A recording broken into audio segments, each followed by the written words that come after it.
हस्तौ प्रक्षाल्यं तिराचम्यः केशवाय नमः नारायणाय नमः गोविंदाय नमो नमः गंगायै नमः यमुनायै नमः श्री सरस्वत्यै नमो नमः। हाथ में अक्षत पुष्प लेंगे और सबसे पहले भागवत महापुराण का ध्यान करें।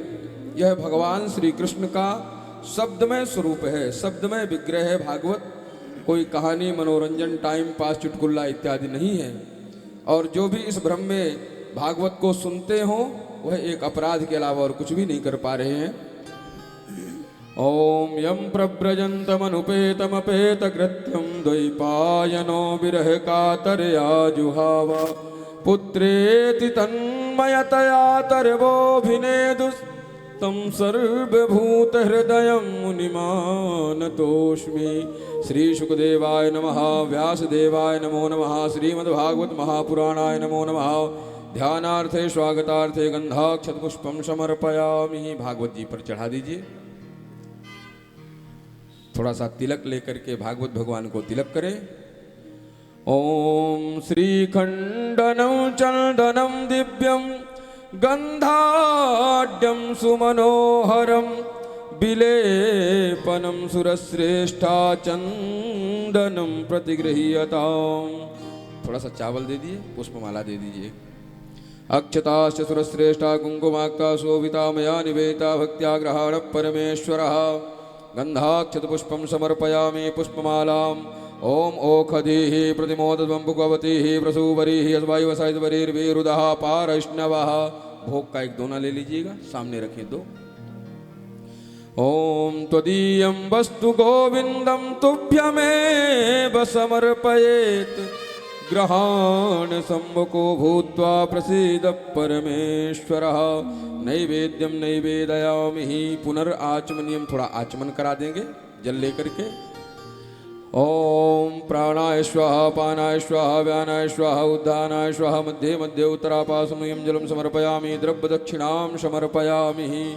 कुछ दक्षिणा समर्पित करेंगे। हाथ जोड़ करके भागवत भगवान से प्रार्थना करेंगे। ओम हिरण्यगर्भगर्भस्थं हेम बीजं विभावशो अनंत पुण्यफलदा अतः शांतिं प्रयच्छ मे। द्रव्य दक्षिणां समर्पयामि। प्रार्थना पूर्वकं नमस्कारान् समर्पयामि। हाथ में अक्षत पुष्प लेके प्रार्थना करेंगे। सच्चिदानंद रूपाय विश्वोत्पत्त्यादि हेतवे तापत्रय विनाशाय श्री कृष्णाय वयं नुमः। श्री सुखदेवाय नमो नमः, व्यासदेवाय नमो नमः, भागवत भगवानाय नमो नमः। प्रार्थना पूर्वकम नमस्कारान् समर्पयामि। छोड़ करके प्रणाम करें। व्यास जी को तिलक लगा करके पूजन वंदन करें। ओम कस्तूरी तिलकम ललाट पटले वक्षस्थले कौस्तुभम नासाग्रे वरमौक्तिकं करतले वेणुकरे कंगणो सर्वांगे हरिचंदनं सुललितं कंठे च मुक्तावली गोपस्त्री परिवेष्टितो विजयते गोपाल चूड़ामणि। स्वस्ति मांगल समर्पयामि। द्रव्य दक्षिणां, कुछ दक्षिणा दे करके प्रणाम कर लेंगे। हिरण्यगर्भगर्भस्थं हेम बीजं विभावशो अनंत पुण्यफलदा अतः शांतिं प्रयच्छ मे। सभी आचार्यों का तिलक कर दीजिए। हाँ, कुछ दक्षिणा देके प्रणाम करिएगा। ओम नमो ब्रह्मण्य देवाय गो ब्राह्मण्य हिताय च जगद्धिताय कृष्णाय गोविंदाय नमो नमः। हरि ओम। टीकापुरुषः सहस्राक्षः सहस्रपात् सभोमेघं सर्वतस्मितवात्यातिष्ठद्दासाङ्गोलं पुरुष एवेदग्ं सर्वं यद्भूतं यच्च भाव्यं ओदामृतत्वस्य सानो यदन्नेनातिरोहति। एतावानस्य महिमातो ज्यायांश्च पुरुषः पादोऽस्य विषमाभूतानि त्रिपादस्य लेतं दिवि त्रिपादोर्ध्व उदयत्पुरुषः पादोऽस्येह भवत्पुनः ततो व्यक्वं व्यक्रामत्स शनान शने अभि ततो विराड जायत विराजो अधिपुरुषः स जातोऽत्यर्च्यत पश्चात् भूमिमथो पुरः तस्माद्यज्ञात् सर्वहुतः संवृतं बृहदाज्यं पशुंस्तांश्चक्रे वायव्यानारण्याग्राम्याश्च जे तस्माद्यज्ञात् सर्वहुतरिचः सामानि जग्निरे छंदा गुंसी जग्निरे तस्माज्जाता अजावयः। सभी लोग खड़े हो जाएं आरती करने के लिए, अपने स्थान पर खड़े होंगे। आर्त शब्द जो है, आरती शब्द जो है, आर्त शब्द से बना हुआ है। आर्त कहते हैं दुख को, पीड़ा को, वेदना को, और दुखों से निवृत्त होने के लिए ही हम सभी लोग आरती पूजा करते हैं। थोड़ा थोड़ा आगे आ जाओ माताओं, ये सबका आयोजन है, सबका बराबर अधिकार है। सब लोग आगे आकर के बढ़िया आरती में सम्मिलित हो। आरती जलाओ बेटा। छोटू, अरे आपको नहीं अच्छा। ओम ज्वालामालिन्यै नमः रत्नैश्वर्यै नमो नमः आरार्तिक्यम। सामने आ जाएंगे। ओम ज्वालामालिन्यै नमः रत्नैश्वर्यै नमो नमः चंद्रमा मनसो जातक्षोः सूर्यो अजायता श्रोत्राद्वायुश्च प्राणश्च मुखादग्निरजायत। आरती यति पावन पुराण की, आरती यति पावन पुराण की, धर्म भक्ति विज्ञान खान की, धर्म भक्ति विज्ञान खान की, महापुराण भागवत निर्मल सुख मुख विकलित निगम कल्प फल, परमानंद सुधा रसमय फल, लीला रति रस रस निधान की।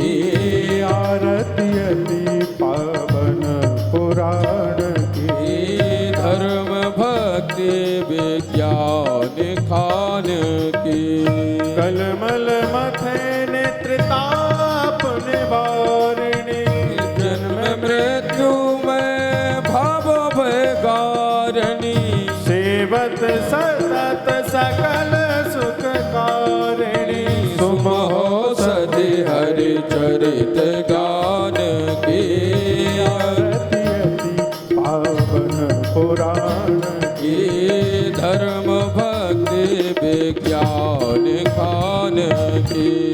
विषय विलास विमोह विनाशिनी, विषय विलास विमोग विनाशनी, विमल विराग विवेक प्रकाशिनी, भगवत तत्व रहस्य प्रकाशनी, परम ज्योति परमात्म ज्ञान की।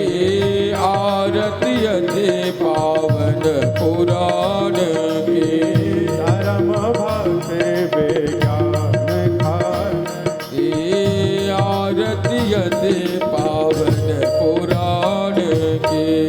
परमहंस मुनि मन उल्लासिनी, रसिक हृदय रस रास विलासिनी, मुक्ति मोक्ति रति प्रेम सुदासिनी, मुक्ति मोक्ति रति प्रेम सुदासिनी, कथा जन प्रिय सुजान की आरती यति पावन पुराण की।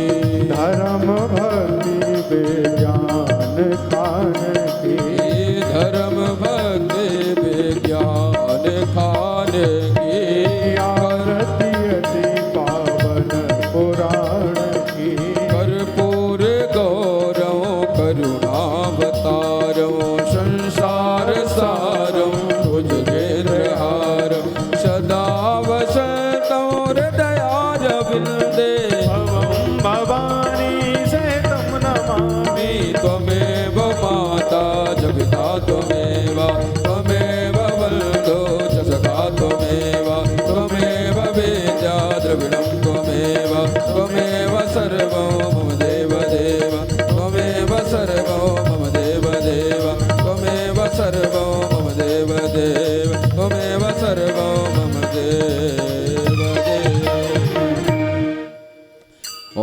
जलेन शीतलीकरणं पुष्पै देवाभिवन्दनम् आत्माभिवन्दनम् ॐ द्यौः शान्तिरन्तरिक्षगं शान्तिः पृथिवी शान्तिरापः शान्तिरोषधयः शान्तिः वनस्पतयः शान्तिर्विश्वे देवाः शान्तिर्ब्रह्म शान्तिः सर्वगं शान्तिः शान्तिरेव शान्तिः सामा शान्तिरेधि।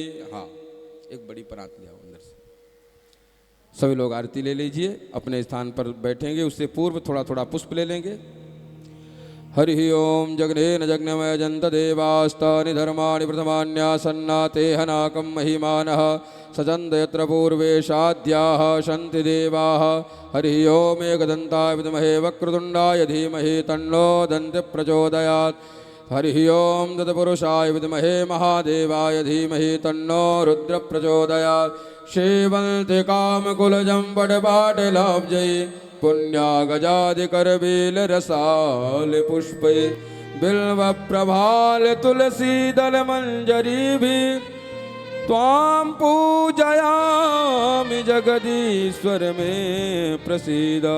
नाना सुगंध पुष्पाणि यथा कालोद्भवानि च पुष्पांजलिर्मया दत्तो ग्रहाण परमेश्वरः।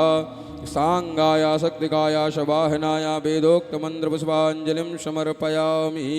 बोल वृंदावन बिहारी लाल की, उमापति महादेव की, पवन सुत हनुमान जी महाराज की, सत्य सनातन धर्म की, स्वामी श्री श्यामदास जी महाराज की, कृष्ण धाम की जय, शिव मंदिर धाम की जय।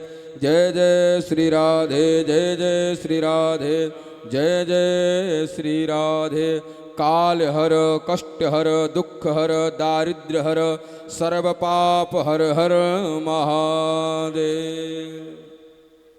सभी लोग बैठ जाएं, ऐसे बैठें कि एक तरफ हमारी माता बहनें बैठें और एक तरफ हमारे भाई बंधु बैठें, दोनों तरफ से। वैसे तो नियम ये है कि बाम अंग की ओर हमारी माता बहनें हों, दाएं अंग की ओर हमारे पुरुष भाई वर्ग हों, लेकिन जैसी व्यवस्था आप लोगों की बन पाले वैसी कर लें। और सभी लोग जो भी अभी घर में बैठ करके विचार कर रहे हैं कि चलें कि नहीं चलें, उनसे मेरा निवेदन है, पूज्य महाराज श्री का आगमन हमारे और आपके मध्य में हो चुका है। आप सभी लोग आकर के यथाशीघ्र अपना अपना स्थान ग्रहण करें और आकर के हम सभी लोग जाने आज की जो कथा है। यदि अपनी प्रशंसा मैं खुद करने लग जाऊं कि मैं ये हूं कि वो हूं, तो लोगों को संशय हो जाएगा। ठीक उसी प्रकार से भागवत की प्रशंसा भागवत ने नहीं गाई है कि मैं इतनी कल्याणकारी हूं, मैंने इतने जीवों पर दया करी, भागवत नहीं कह रही है। अन्यान्य पुराणों ने भागवत की महिमा को गाया है कि ये भागवत साधारण नहीं है, जो धुंधकारी जैसे प्रेत योनि में पड़े पापी को भी तार सकती है, जो भक्ति और ज्ञान और वैराग्य का दुख दूर न वेद से हुआ न महामृत्युंजय मंत्र से हुआ, केवल और केवल भागवत श्रवण करने से ही भक्ति और ज्ञान वैराग्य का दुख दूर हुआ। ऐसी ये भागवत की कथा है। मेरा आपसे निवेदन है कि यह मनोरंजन नहीं है, टाइम पास भी नहीं, कहानी चुटकुल्ला नहीं।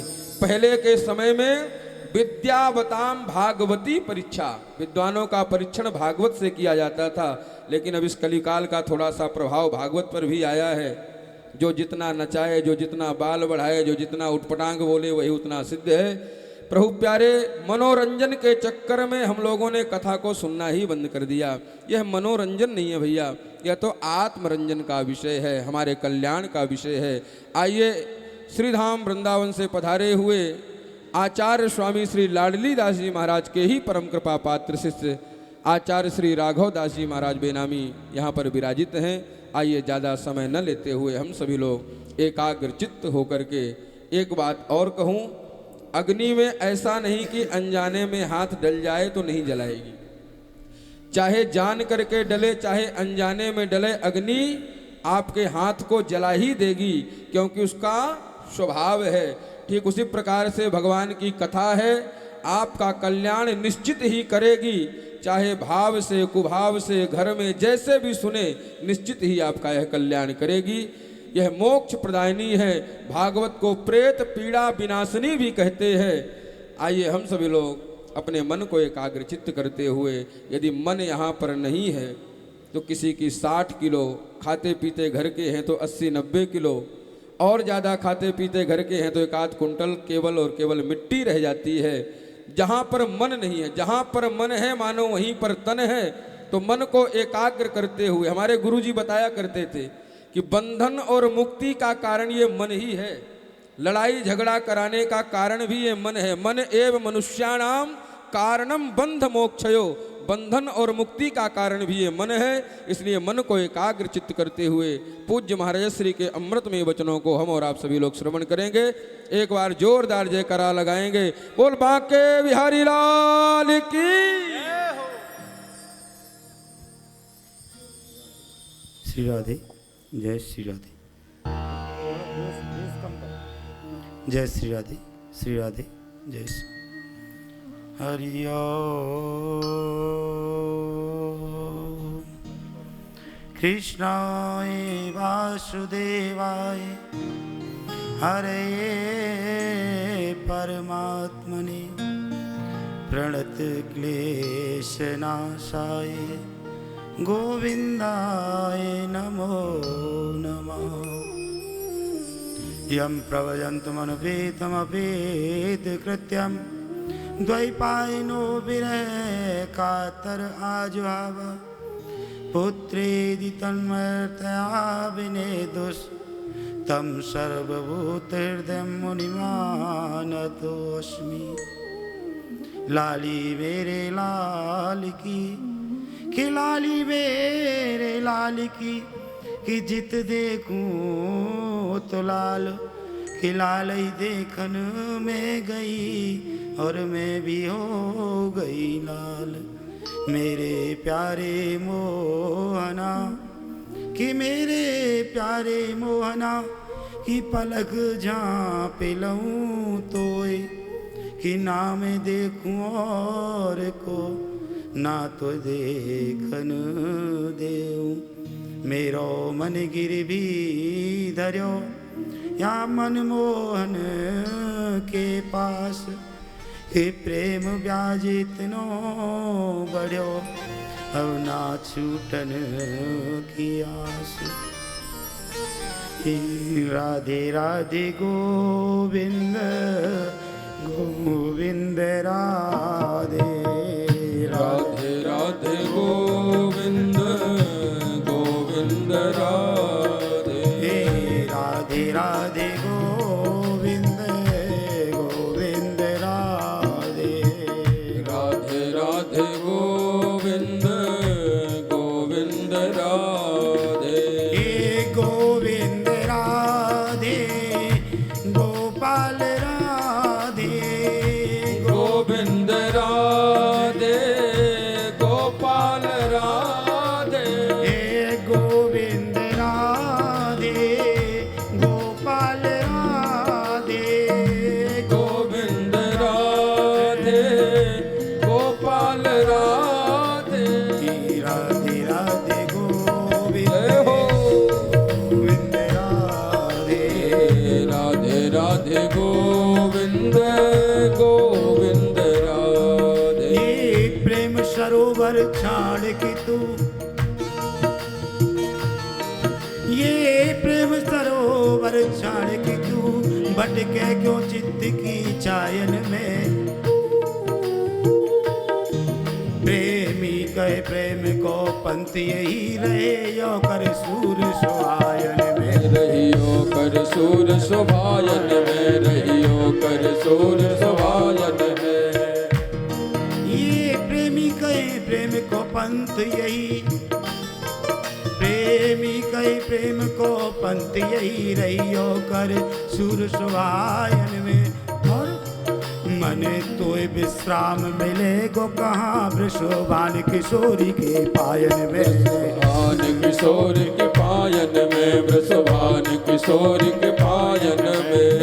राधे राधे गोविंद गोविंद राधे। जय राधे राधे गोविंद गोविंद राधे। जय गोविंद राधे गोपाल राधे। जय गोविंद गोविंद राधे गोपाल राधे गोविंद राधे गोपाल राधे गोविंद राधे गोपाल राधे राधे राधे गोविंद गोविंद राधे जय राधे राधे गोविंद गोविंद राधे जय राधे राधे गोविंद गोविंद राधे राधे राधे गोविंद गोविंद राधे हे गोविंद राधे गोपाल राधे जय गोविंद राधे गोपाल राधे गोविंद राधे गोपाल राधे गोविंद राधे गोपाल राधे राधे राधे गोविंद गोपाल राधे राधे राधे गोविंद गोविंद राधे राधे राधे गोविंद गोविंद राधे राधे राधे गोविंद गोविंद राधे राधे राधे गोविंद गोविंद राधे राधे राधे गोविंद गोविंद राधे गोविंद राधे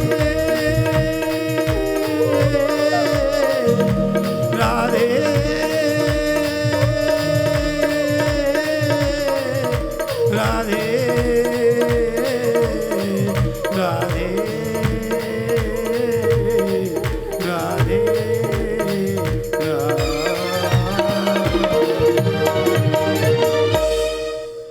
बोलिए कृष्ण कन्हैया लाल की जय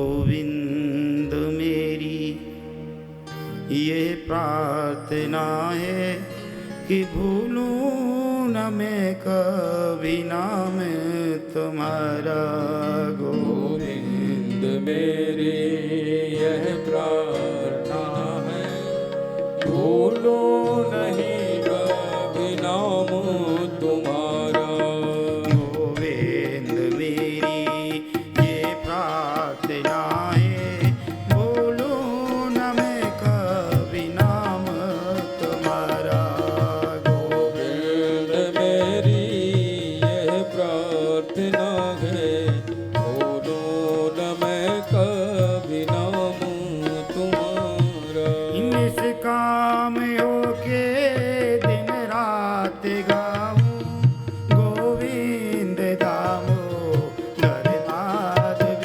दीन इस काम होके दिन रात गाऊं गोविंद दामोदर माधव की गोविंद दामोदर माधव दीन हे कृष्ण हे यादव हे सखेती गोविंद दामोदर माधव की हे कृष्ण हे यादव हे सखेती देहांत काले तुम सामने हो बंसी बजाते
सुखदेव जी महाराज की जय भगवान भोलेनाथ की जय भागवत महापुराण की जय जय जय श्री राधे जय जय श्री राधे जय जय श्री राधे श्याम बोले बंसी वारे की जय।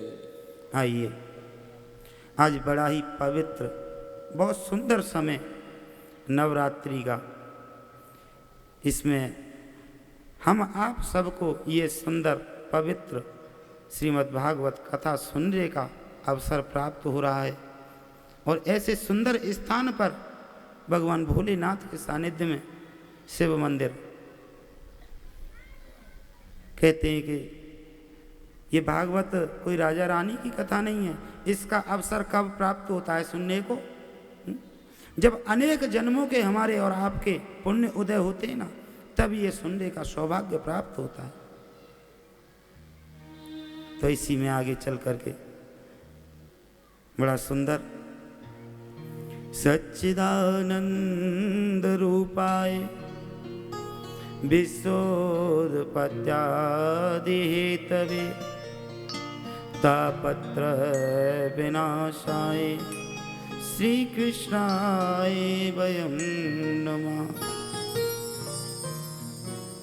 ऐसे हम भगवान श्री कृष्ण की उनकी हम वंदना करते हैं। सच्चिदानंद भगवान, ये सच्चिदानंद का अर्थ क्या है? जो स्वयं में सत्य चित्त और आनंद, ऐसे भगवान श्री कृष्ण को हम प्रणाम करते हैं। इधर में भगवान श्री कृष्ण जो जगत की उत्पत्ति करते हैं, उन्हीं से जगत का लय होता है। सारी जो चल रहा है ना, जितना सारा प्रपंच जगत का, हम सोते हैं उठते हैं, जो कुछ हम करते हैं सब कुछ उन्हीं की मर्जी से होता है। उन्हीं भगवान को हम प्रणाम करते हैं। और जो तीनों तापों का नाश करने वाले हैं हमारे, कौन से ताप हैं? तीन, दैहिक, दैविक और भौतिक। कि दैहिक दैविक भौतिक तापा, दैहिक दैविक भौतिक तापा, दैहिक दैविक भौतिक तापा, दैहिक दैविक भौतिक तापा।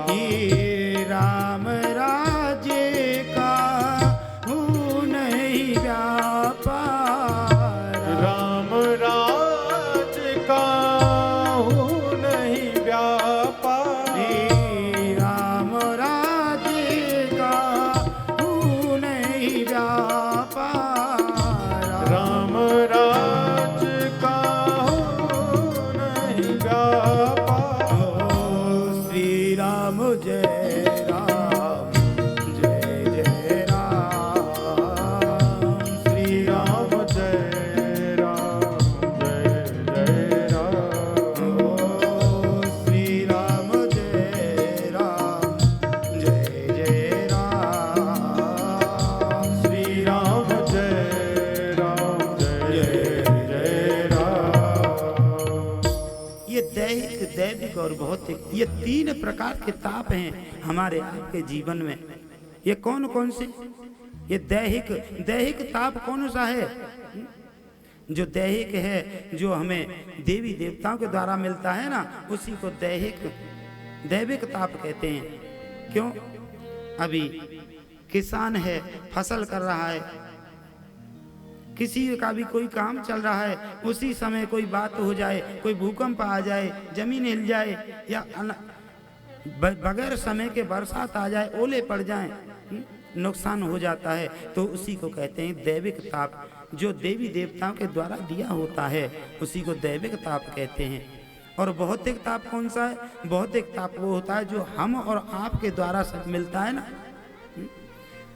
किसी के साथ हम लोगों ने कोई बुरा कर दिया, किसी से हम गाली दे रहे हैं, झगड़ा कर रहे हैं, किसी को मार रहे हैं, पीट रहे हैं, तो जो हमारे द्वारा दूसरे को जो मिलता है ना दुख, उसी को भौतिक ताप कहते हैं, संसारिक।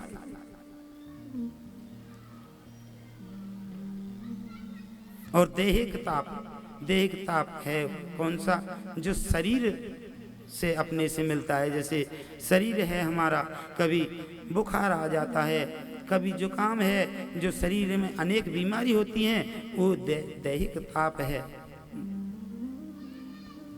इतना सुंदर शरीर मिला है, ठाकुर जी ने दिया है, लेकिन कुछ ना कुछ तो इसमें चलता ही रहता है। कोई बीमारी है, कभी हारी है, और जब कुछ हो जाता है ना तो क्या कहते हैं?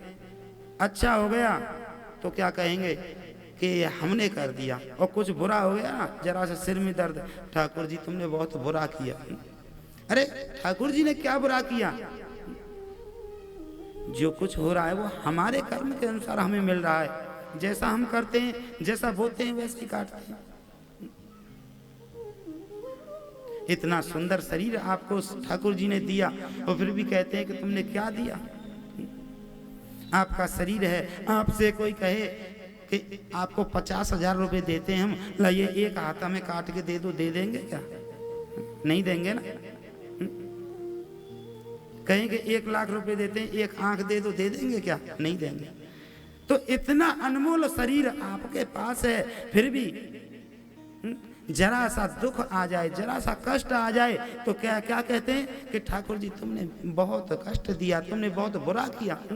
अच्छा किया तो हमने किया, और बुरा किया तो भगवान ने किया। ये कहाँ का न्याय है भाई? इसलिए इतना अनमोल शरीर दिया है तो ठाकुर जी का धन्यवाद करो कि भगवान ये तो कष्ट हैं, आते जाते रहते हैं, तुमने इतना सुंदर शरीर दिया है, बस यही मुझको चाहिए और कुछ नहीं चाहिए। इस प्रकार से आगे यम प्रव्रजन्तमनुपेतुमपेत कृत्यम द्वैपायनो विरह कातर आजा पुत्रेदि तन्मयतया विने दुष्टम सर्वभूत हृदय मुनिमान तोस्मि। सुखदेव जी का जब तक जात कर्म संस्कार भी नहीं हुए, यज्ञोपवीत संस्कार नहीं हुए, और उस समय कोई वैदिक अनुष्ठान का कोई अवसर भी नहीं आया, उस समय की बात है। सुखदेव जी सन्यास के लिए घर से निकल गए। जब घर से जा रहे हैं तो घर से रास्ते में आगे आगे सुखदेव जी और पीछे उनके पिता व्यास जी दौड़े चले जा रहे हैं कि बेटा रुको, बेटा रुको, सुखदेव बेटा रुको, कहाँ जा रहे हो? सुखदेव जी नहीं सुनते, आगे आगे जा रहे हैं और पिता पीछे पीछे दौड़ रहे हैं, बेटा बेटा कहते ही हुए। लेकिन उस समय वहां जो खड़े थे ना रास्ते में वृक्ष, जो पेड़ पौधे, उन्होंने उत्तर दिया, अरे व्यास जी क्या होगा, क्यों पागल हो रहे हो पुत्र के मुंह में? किसके पीछे दौड़ रहे हो आप? अरे तुमने तो ये एक पुत्र दिया है, इसी के लिए इतने व्याकुल हो रहे हो, लेकिन हमको देखिए कि हम साल में कितने पुत्र पैदा करते हैं और सबको लोक हित में समर्पित कर देते हैं। ये वृक्षों के पुत्र कौन हैं? जो वृक्षों पर जो फल लगते हैं, फूल लगते हैं, उनके यही पुत्र हैं। तो क्या वृक्ष कभी कोई अपना फूल फल अपने लिए रखते हैं क्या? सब हम और आप लोगों के लिए दे देते हैं। आज व्यास जी के लिए उत्तर मिला वृक्षों की ओर से, तो व्यास जी आज वहीं से लौट करके आ गए और सुखदेव जी वन में चले गए। और वन में जा करके इधर में सुखदेव जी एक बार भगवत कथा का अमृत का पान करने के लिए मुनिवर सोनका जी नैमिषारण्य क्षेत्र में विराजमान हम सूत जी महाराज को नमस्कार करते हैं।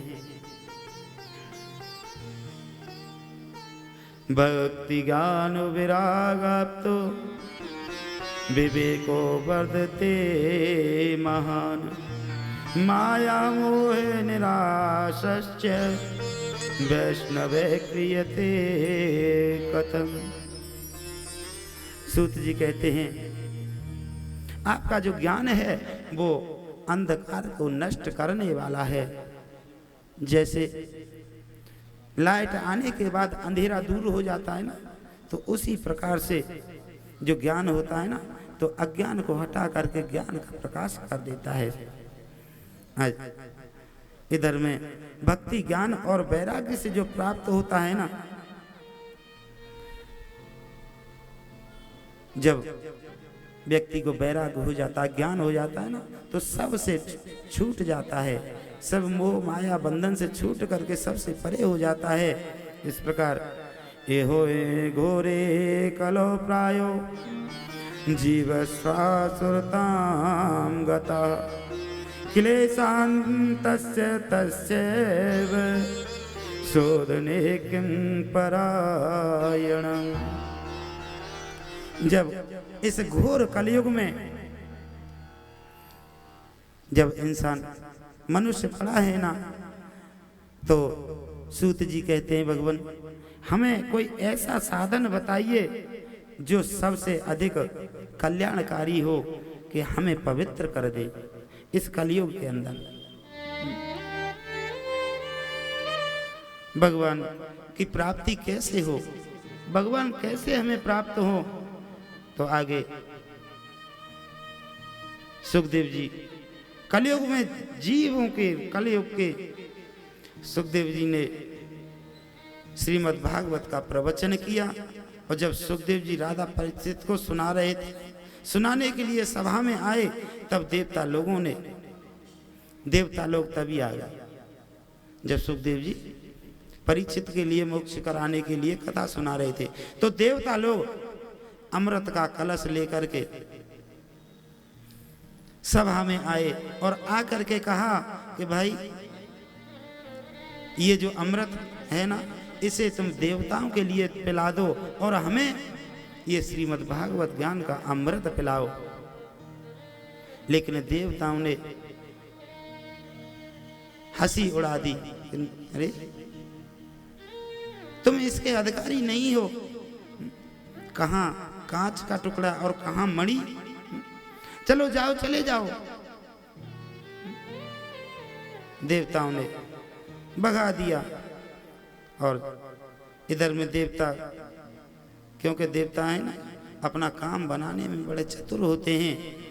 इस प्रकार भगवान सुखदेव कहते हैं कि ये भागवत अमृत रूप है ना, अमृत है, ये व्यक्ति को मर्म और जन्म मरण दोनों से परे कर देता है। ये इसके बाद जीवन के चक्कर में नहीं पड़ना पड़ता। इधर में पूर्व काल में इसे सनकादि देवर्षि नारद को सुनाया, और देवर्षि ने पहले ब्रह्मा जी के मुख से इसे श्रवण किया, और सप्ताहवृत श्रवण की विधि उन्होंने सनकादि ऋषियों ने बताई। अब एकदाहि विशालायां चत्वारि ऋषयो म्ला सत्संगार्थ समायाता दद्रस्सुस्तत्र नारदम्। सनक जी कहते, नारद जी अब मैं तुम्हें वह एक भक्तिपूर्ण कथा सुनाता हूँ जो सुखदेव जी ने मुझे अपना अनन्य शिष्य भक्त जानकर सुनाया था। कौन सी? कि एक दिन विशालापुरी में चारों निर्मल ऋषि सत्संग के लिए आए। वहां उन्होंने नारद जी को देखा। कथम ब्रह्मदीन मुख कुचिंता तुरो भवान त्वरितम गम्यते कुत्र कुतश्चंता गमनम तव। सनकादि कहते हैं, ब्राह्मण ये आपका मुख उदास क्यों है? आप बहुत गहरी चिंता में लग रहे हैं, क्या बात है? और इतनी जल्दी जल्दी दौड़ करके कहाँ जा रहे हैं? क्या हुआ? क्या आपका कुछ खो गया है? लेकिन कहते हैं कि तुम जैसे पुरुष के लिए ये चिंता अच्छी नहीं रहती। तुम तो सदैव खुश रहने वाले और दूसरों को सुख देने वाले हो, लेकिन आज इतनी चिंता क्यों, चेहरे पर उदासी क्यों? अयम तु पृथ्वी या तो ज्ञाता सर्वोत्तमामिति पुष्करम च प्रयागम च काशी गोदावरी तथा। नारद जी कहते हैं, ऋषियों, मैं यहाँ पृथ्वी को सर्वोत्तम लोक समझ करके यहाँ आया था, और यहाँ आकर के मैं नासिक, हरिद्वार, हरिक्षेत्र, पुष्कर, प्रयाग, काशी, गोदावरी आदि, कुरुक्षेत्र, श्रीरंग, सेतुबंधु आदि सभी तीर्थों में घूमता हुआ गया और यहाँ देखा, लेकिन मुझे यहाँ कहीं संतोष नहीं मिला, कहीं मेरे मन को शांति नहीं मिली। इस प्रकार, और यहाँ पर कोई अब सब कोई सत्य नहीं बोलता, सब झूठे हो गए, सब कलयुग का प्रभाव हो गया। सारे लोग अब मनुष्य पशु पक्षी की तरह केवल अपना पेट पालन में लगे रहते हैं, बस यही चल रहा है, खाना, सोना, पीना।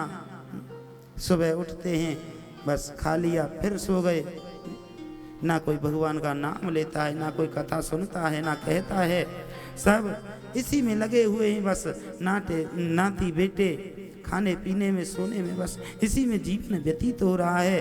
तो भगवान क्या करे ऐसे, मेरा मन इसी से विचलित है। इस समय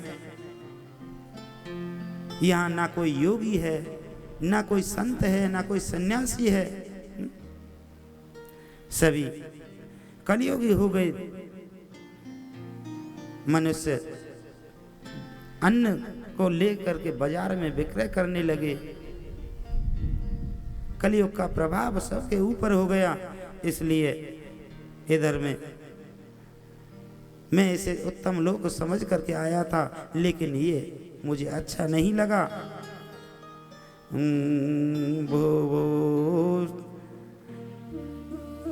तरुणी प्रभुता गे है शाल को बुद्धिदायका कन्या विक्रयणो लोभात् दंपति नाम चकलकनम।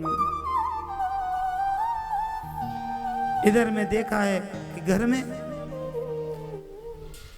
जो साले हैं ना, वो बुद्धि देने वाले हुए। आज घर में कोई काम हो ना तो हम नहीं कर सकते, साले को बुलाया जाएगा, उनसे पूछा जाएगा कि ये कैसा है, क्यों आप लोग हैं ना, आप कोई बात कर देंगे फाइनल, तो वो आ करके कहेंगे नहीं नहीं ये ठीक नहीं है। तो आज साले को बुद्धिदायक, यानी साले बुद्धि सलाहकार हुए हैं घर में, वही बुद्धि देते हैं। तो कलयुग का प्रभाव बहुत बढ़ गया। इस प्रकार से ना योगी नैव सिद्धो ना ज्ञानी सक्रियो नरा कलिदावा नले नाधा साधनम भस्मताम गता। सबके ऊपर कलयुग का प्रभाव हो गया है। इस तरह मैं कलयुग के दोष देखता हुआ पृथ्वी पे घूमता हुआ यमुना जी के तट पर पहुंचा, और वहां पहुंचकर मैंने भगवान की अनेक लीलाएं देखी। और अंत में क्या देखा, अंत में देखा कि एक युवती है, वृद्ध जवान है, और उसके पास दो वृद्ध पुरुष पड़े हुए हैं, और वो बैठी बैठी रो रही है। और वो दो वृद्ध पुरुष हैं, वो एकदम मूर्छा में हैं। वो कौन है? जब नारद जी उधर से निकले ना, तो उस देवी ने आवाज लगाई, भो भो साधु क्षणम तिष्य मच्चिंतामपि नाशय दर्शनम तव लोकस्य सर्वताहरम परम। कहती है, अरे महात्मा जी, अरे बाबा रोको। नारद जी ने कहा, क्या है देवी, क्या बात है? कि बाबा मुझे जो कष्ट है ना उसका आप निवारण करो। मैंने सुना है कि संत का जब दर्शन हो जाता है ना तो प्राणी के, मनुष्य के सब दुख दूर हो जाते हैं। तो मुझे आपका दर्शन हुआ है तो इसलिए आप मेरे कष्टों को दूर करो, मेरे कष्टों की निवृत्ति करो। क्या कष्ट है देवी आपको? कि बाबा पूछते हैं कि ये जो देवी तुम्हारे पास जो दो ये पुरुष हैं वृद्ध, ये कौन हैं और तुम कौन हो? तो देवी महारानी कहती हैं अयम भक्ति रीति ख्याता इमो में तनयो मतो ज्ञान वैराग्य नामानु काल योगेन जर्जरो।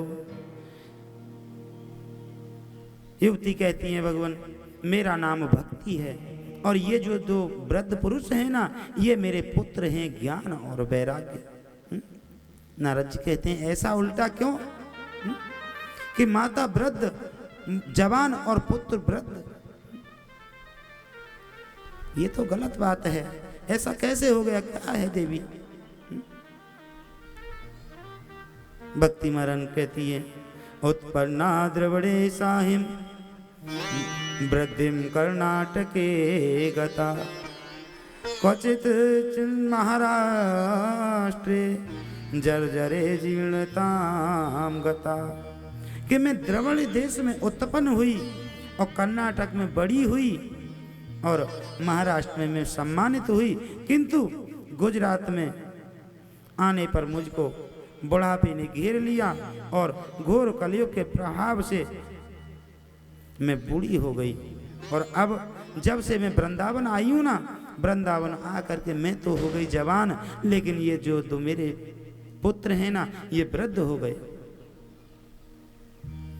श्री कृष्ण गोविंद हरे मुरारी हे नाथ नारायण वासुदेवा। श्री कृष्ण गोविंद हरे मुरारी हे नाथ नारायण वासुदेव। गाइए सभी लोग। कृष्ण गोविंद हरे मुरारी हे नाथ नारायण वासुदेवा। श्री कृष्ण गोविंद हरे मुरारी हे नाथ नारायण वासुदेवा। हे नाथ नारायण वासुदेवा। हे नाथ नारायण वासुदेवा। हे नाथ नारायण वासुदेवा। हे नाथ नारायण वासुदेवा। हे नाथ नारायण वासुदेवा। हे नाथ नारायण वासुदेवा। श्री कृष्ण गोविंद हरे मुरारी हे नाथ नारायण वासुदेवा।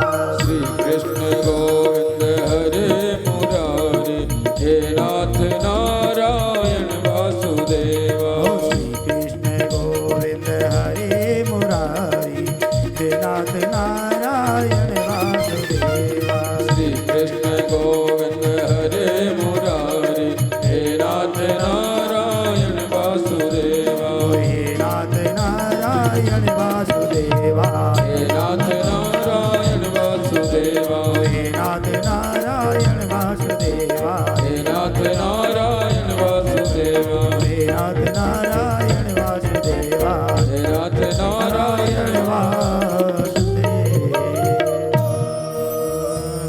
बोलिए कृष्ण कन्हैया लाल की। आज भक्ति महारानी बड़ी चिंता में है और इधर में नारद बाबा कहते हैं देवी आप चिंता मत करिए, जो भी आपका कष्ट है ना उसके दूर करने के लिए कोई ना कोई उपाय तो होगा। देखता हूँ मैं क्या उपाय है, तुम्हारे दुख को दूर करने का मैं उपाय कोई ना कोई सोचता हूँ। इधर में नारद जी वहाँ से गए, जा रहे हैं घूमते घूमते, और इधर में नारद जी के हृदय में बड़ी करुणा आई। कहते हैं कि इनका कैसे मैं दुख दूर करूं। वृंदावन में जब भक्ति महारानी आई ना तो उस समय वो वृद्ध थी, वृंदावन में आते ही जवान हो गई। क्यों कि वृंदावन में भक्ति है, भक्ति है, ज्ञान और वैराग्य का नहीं है, भक्ति का प्रवेश है वृंदावन में। भक्ति महारानी वृंदावन में आई तो जवान हो गई और उसके ज्ञान वैराग्य पुत्र हैं वो दोनों वृद्ध हो गए। इस प्रकार से आज नारद जी चिंता करते हुए बद्री वन में गए। वहाँ जाकर ज्ञान वैराग्य के लिए उन्होंने तप किया और तप कर किया, लेकिन उनका फिर भी बुढ़ापा दूर नहीं हुआ, उनकी मूर्छा नहीं खुली। तब इधर नारद जी को सनकादि मुनि दिखाई दिए और सनकादि मुनि दिखाई दिए तो मुनि उन्हें देख करके नारद जी कहते हैं कि यही श्रेष्ठ हैं इस समय, इन्हीं से कोई ना उपाय मैं पूछता हूँ। आज नारद जी ने बड़े प्यार से महात्माओं के पास गए और जा करके कहा कि मेरा बड़ा भाग्य है जो मुझे आपका दर्शन हुआ। क्यों कहते हैं कि जब संत का दर्शन हो जाता है ना तो जो भी कोई कष्ट हो दूर हो जाते हैं। तो भगवान मुझे जो कष्ट है मेरा भी कष्ट आप दूर करिए, क्यों कि मुझे आपका दर्शन हुआ है। सनकादि ऋषि कहते हैं कि नारद जी क्या बात क्या है, हमें बताइए, आप इतनी चिंता में क्यों लग रहे हो। उनके नारद जी कहते हैं भगवान मैं जब वृंदावन में गया ना तो मैंने बड़ा ही अद्भुत दृश्य देखा कि एक युवती जवान है और उसके जो पुत्र हैं वो दोनों वृद्ध हैं।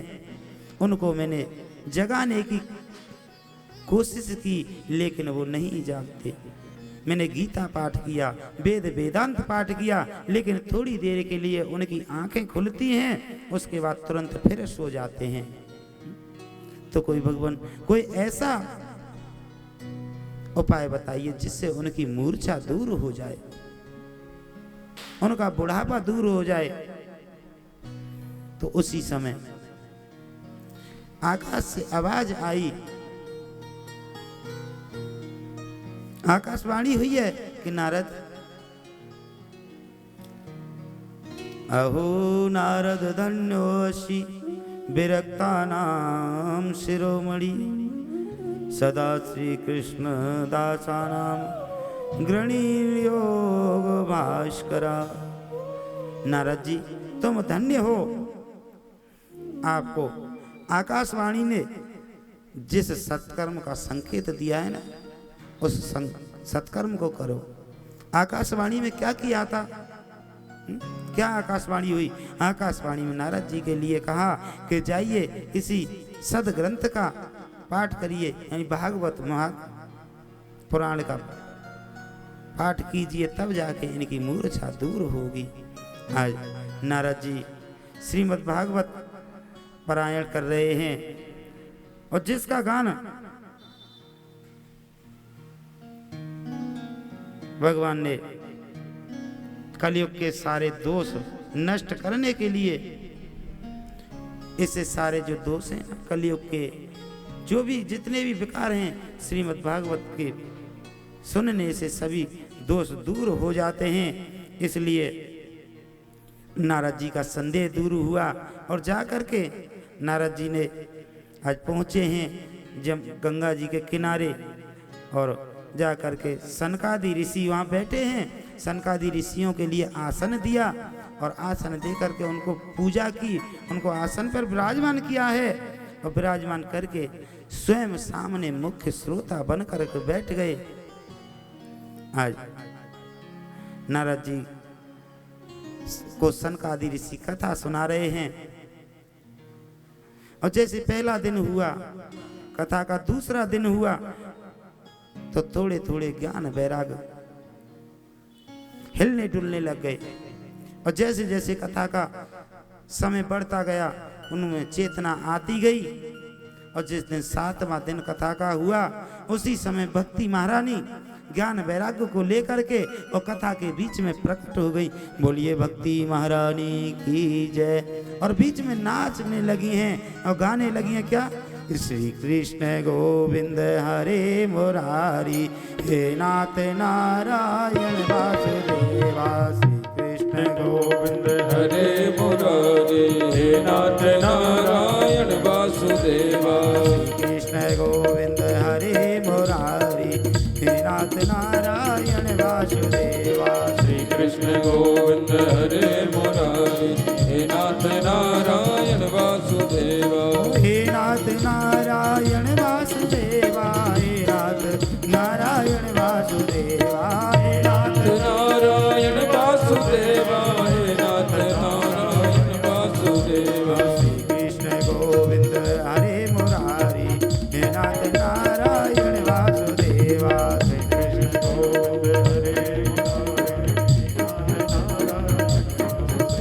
हे नाथ नारायण वासुदेवा हे नाथ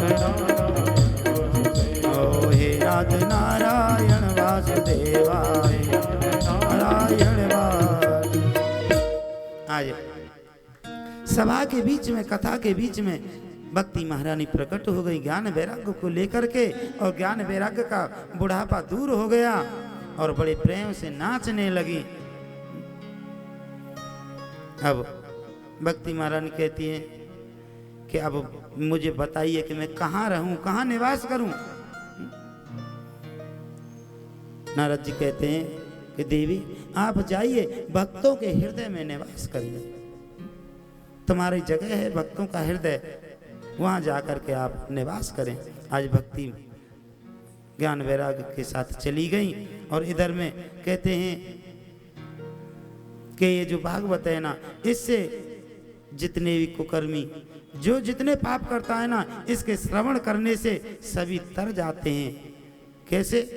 आगे चल करके कहते हैं, आगे सुना रहे हैं, तुंगभद्रा तटे पूर्वम बोधमोत्तमम यत्र वर्णा सर्वधर्मेण सत्कर्म सत्कर्म मत तत्परा। कहते हैं कि पूर्व काल में एक तुंगभद्रा नदी के तट पर एक बड़ा सुंदर नगर था। उस नगर में एक आत्मदेव नाम के ब्राह्मण रहते थे। बड़े ही सुंदर ब्राह्मण हैं, वेदवादी ब्राह्मण हैं, बहुत पूजा पाठ करते हैं, कर्मकांडी हैं, यज्ञ अनुष्ठान करते हैं। उनकी पत्नी है, पत्नी का नाम है धुंधुली। लेकिन ब्राह्मण के कोई संतान नहीं, ब्राह्मण के कोई संतान नहीं है, तो बड़ी चिंता में हैं कि उनका कोई जो कोई सत्कर्म करते हैं ना तो उनके कोई पूर्वज उनके हाथ से जल ग्रहण करते हैं, जो कोई वो सत्कर्म करते हैं, जो दान पुण्य करते हैं, उनके हाथ से दिया हुआ कुछ भी नहीं लगता। बड़े परेशान हैं, क्या करें।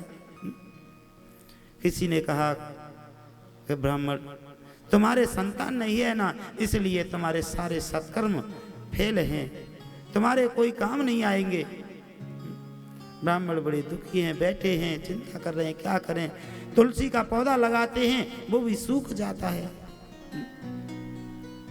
उनके घर में एक गाय है और गाय को भी कोई पुत्र नहीं है, गाय भी बांझ है। क्या करें, बड़े परेशान है। एक दिन की बात है, ब्राह्मण बैठे हुए और बैठे बैठे रो रहे थे कि क्या करूं, इससे तो मैं अपना जीवन ही समाप्त कर दूं, अपने प्राणों को त्याग दूं तो अच्छा है, ऐसे जीवन जीने का क्या फायदा। और उसी समय मन के अंदर ऐसा वैराग्य हुआ कि घर से निकल गए, वन की ओर चले गए हैं और वन की ओर जा करके एक जंगल में बैठ गए, एक वृक्ष के नीचे बैठे हैं, बैठे बैठे रो रहे हैं। और जब बैठे बैठे रो रहे थे तो उधर से एक संत आए, संत को आते दिखाई दिया और संत ने देखा, अरे ये कौन है, ये क्यों रो रहा है, क्या बात है। संत ने आकर के पूछा, कथम रोदसी विप्रम त्वं काते चिंता बलीयसी बदतम सत्वरम रहम स्वस्य दुःखस्य कारणम। आकर के पूछा, हे ब्राह्मण देव क्या बात है, क्यों रो रहे हो, क्या चिंता है, क्या दुख है तुमको, मुझे बताइए। ब्राह्मण कहते हैं भगवान मेरे कोई पुत्र नहीं है और मेरे घर में एक गाय है उसके भी कोई पुत्र नहीं है, इसलिए मैं दुखी हूं। लेकिन अब आपका दर्शन हो गया तो अब मैं दुखी नहीं रहूंगा। क्यों कि मैंने सुना है कि संत का दर्शन होने से सारे दुख दूर हो जाते हैं, इसलिए मुझे आपका दर्शन हुआ है तो आप मुझे पुत्र प्राप्ति कराइए। लेकिन ब्राह्मण कहते हैं, ब्राह्मण जिद पड़ गए, संत के पीछे पड़ गए। संत कहते हैं ब्राह्मण ने देख लिया, उनके मस्तक की रेखाओं को पढ़ लिया, रेखाओं को पढ़ लिया और कहा, क्या कहते हैं ब्राह्मण कहते, संत ने कहा ब्राह्मण तुम्हारे तो संतान का कोई योग ही नहीं है, कहां से तुम्हें संतान दूंगा? और अभी नहीं, तुम्हारे 7 जन्म तक कोई संतान का योग नहीं है, तुम्हारे भाग्य में संतान का सुख नहीं है। लेकिन ब्राह्मण रो रहे हैं और संत के चरणों में गिर पड़े, चरण पकड़ लिए कि नहीं, जब मुझे आपका दर्शन हुआ है तो मुझे आपको पुत्र प्राप्ति का वर देना पड़ेगा, नहीं तो मैं यहीं पर अपना सर पटक पटक के आपके सामने अपने प्राण त्याग दूंगा। लेकिन संत कहते हैं ब्राह्मण तुम विधि के विधान को बदलना चाहते हो, जब तुम्हारे भाग्य में पुत्र का सुख नहीं है तो कहां से मिलेगा? कि नहीं भगवान मुझे ये कुछ नहीं मालूम, मैंने आपका दर्शन किया है और आप मुझे पुत्र दीजिए। संत ने देखा कि बहुत हट कर रहा है, ये नहीं मानेगा, तो आज संत ने एक फल उठाया है और फल उठा करके दे दिया। कहा ब्राह्मण ये ले जाओ और ले जा करके अपनी पत्नी को दे देना और इससे आपके बहुत सुंदर पुत्र प्राप्त होगा। लेकिन पत्नी को कुछ महीने व्रत का पालन करना पड़ेगा। क्या? कम खाना, कम सोना और झूठे मुंह नहीं रहना, गलत चीजें ना देखना। आज ब्राह्मण बहुत खुश हुए और फल को लेकर के खुशी खुशी में घर आ रहे हैं। और घर आए और आकर के बड़े खुश हैं। धुंधली है उनकी पत्नी। पत्नी ने देखा, कहा कि आज आप कैसे बहुत खुश लग रहे हो, क्या बात है? अरे कि सुनो, हाँ आज खुशी की बात है। क्या? कि लो ये फल है, संत ने दिया है और इसे तुम खा लो, संत का प्रसाद है और इससे हमें पुत्र की प्राप्ति होगी। आज फल दे दिया धुंधली को, फल दे दिया है धुंधली को और दे करके खुद गौशाला में चले गए, गाँव के पास में। जब गौशाला में गए हैं, इधर में धुंधली ने फल ले लिया और ले करके, क्यों कि जिसका जैसा नाम है यथा गुण यथा नाम तथा गुण, जैसा नाम है वैसे गुण हैं। धुंधली ने फल ले लिया, लेकिन सोच रही है, अरे ये क्या फल, भूतों पे कहीं पूत, अरे ऐसे बाबा जी फल दे देंगे तो कहीं पुत्र मिल जाएंगे क्या? क्योंकि धुंधली नाम है ना, तो अनेक प्रकार के उल्टे सीधे विचार मन में आ रहे हैं। और फिर कह रही है कि अरे ये फल खा लूंगी तो मेरा पेट बढ़ेगा, कोई काम नहीं होगा और फिर भोजन भी कम होगा। और किसी दिन अगर नगर में या मेरे घर में आग लग गई तो मैं तो भागा भी नहीं जाएगा, तो मैं तो यहीं जल के मर जाऊंगी। क्योंकि जैसी है ना उसकी बुद्धि, उसी तरह के विचार सोच रही है उल्टा सीधा। लेकिन ऐसे समय में जो चतुर लोग होते हैं ना, वो फायदा उठा लेते हैं। ऐसे सोच रही थी, बैठी है, विचार कर रही है, उसी समय उसकी बहन है और आ गई और कहा, क्या बात है, क्यों परेशान हो? कि बहन क्या बताऊं, मेरे पति ने ये फल लाके दे दिया और कहा कि इसे खा लो, इससे तुम्हारे सुंदर पुत्र होगा। बहन चतुर है तो वो जानती है कि संत ने दिया है, प्रसाद है, तो पुत्र तो होगा। तो कहा, क्यों तू चक्कर में पड़ती है, मत खा। फिर क्या करें इसका? कि इसकी आजमाइश करनी है ना, तो इसे जाकर के तू अपनी गाय के लिए खिला दे। गाय के भी तेरे कोई पुत्र नहीं है ना, तो उसे इसका भी मालूम पड़ जाएगा और तू तेरे लिए मेरे अब पुत्र होने वाला है कुछ दिन में, तू मेरे पति के लिए कुछ धन दे देना, और मेरे जब पुत्र होगा ना तू तब तक गर्भवती होने का बहाना करके बैठ जा। ब्राह्मण से अपने पति से कह दे कि मेरे पेट में गर्भ है, बच्चा होने वाला है, तो जैसे मेरे पुत्र होगा तो मैं चोरी चुपके से तुम्हें ला के दे दूँ। उसने कहा नहीं नहीं ये बहन ये अच्छा किया तुमने, ये बहुत बढ़िया बात बताई, ये ठीक रहेगा। आज जा करके फल को गाय को खिला दिया और बहन आग लगा करके चली गई। और ब्राह्मण से कह दिया धुंधुली ने कि मेरे पेट में बच्चा है। ब्राह्मण बड़े खुश हैं, ब्राह्मण बहुत खुश हैं। कुछ समय ऐसे व्यतीत होता चला गया।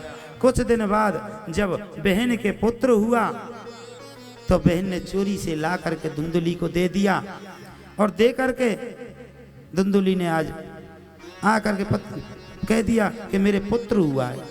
तो ब्राह्मण बड़े खुश हुए, बहुत आनंदित हुए कि जय हो ठाकुर जी, आपने मेरे घर में पुत्र दिया, मुझे मेरा बड़ा सौभाग्य है, मैं आपका बहुत बहुत आभारी हूँ, बहुत बहुत ऋणी हूँ, आपने मेरे ऊपर भगवान ऐसी कृपा की। आज ब्राह्मण ने गए हैं, जा करके स्नान किया है, स्नान करके ब्राह्मणों के लिए दान दे रहे हैं पुत्र की खुशी में। खूब अन्न धन सबको दान किया, वस्त्र दान किया, और अब नामकरण की बारी आई तो आत्मदेव ब्राह्मण है ना, तो जैसे ब्राह्मण हैं तो उनका नाम है आत्मदेव, तो वो कह रहे हैं कि मैं पुत्र का नाम रखूंगा परमात्म देव, परशुराम, राजा राम। लेकिन धुंधुली कहती है अरे तुम पुत्र का नाम ऐसे कैसे रख दोगे? 9 महीने कष्ट मैंने सहन किया है, 9 महीने पेट में मैंने रखा है, मेरा पुत्र है तो नाम भी मैं अपने ही आधार पर रखूंगी, मैं अपने जैसा रखूंगी जो मुझे पसंद आएगा। तो आज धुंधुली ने, ब्राह्मण कहते हैं ठीक है देवी तुम ही अपना कर लो। धुंधुली ने अपने जैसा नाम रख दिया धुंधकारी। इधर में जो गाय में जो ग्वाला है ना, गायों की सेवा करता है, वो दौड़ करके आया और पंडित जी के पास कहता है पंडित जी बधाई हो कि भैया किस बात की, कि आपके यहाँ पुत्र हुआ, इधर हमारी आपकी गौशाला में गऊ ने भी बड़ा सुंदर पुत्र को जन्म दिया है। आज तो ब्राह्मण बहुत खुश, कहाँ मेरे एक भी पुत्र नहीं था, आज मेरी गाय ने भी पुत्र दिया है, मेरा तो बहुत बड़ा सौभाग्य है। आज ब्राह्मण बहुत खुश हैं। जाकर देखा तो मनुष्य का पूरा शरीर है, कान गाय के हैं, क्यों कि कोई ना कोई लक्षण तो माँ का आता है ना, तो जैसे गाय का पुत्र है तो गाय जैसे कान हैं, तो आज ब्राह्मण ने उसका नाम रख दिया गोकर्ण। बोलिए गोकर्ण जी महाराज की जय। तो आज दोनों बच्चे हैं, दोनों के नामकरण हो गए और अब धीरे धीरे दोनों बड़े हो रहे हैं। तो गोकर्ण जी है ना, तो संत का प्रसाद है, तो वो तो पूजा पाठ में ध्यान देते हैं, अपना पूजा करते हैं, पाठ करते हैं। और जो धुंधकारी है ना, वो कुकर्मों की ओर निकलता जा रहा है, बच्चों के साथ जाता है, खेलता है, उनसे झगड़ा करता है, किसी को मारता है, किसी को पीटता है। ऐसे ही धीरे धीरे दोनों बच्चे बड़े होते गए, धुंधकारी का अत्याचार बढ़ता चला गया, बच्चों के साथ जाता है, किसी को पीट कर भाग आता है। छोटे छोटे कुतिया के बच्चे, छोटे छोटे बच्चे हैं, उनको पकड़ता है, नार में रस्सी बांध करके उनको मार देता है। मदिरापान करने लगा, अनेक प्रकार के कुकर्मों में पड़ गया। धीरे धीरे जुआ की, शराब की लत पड़ गई।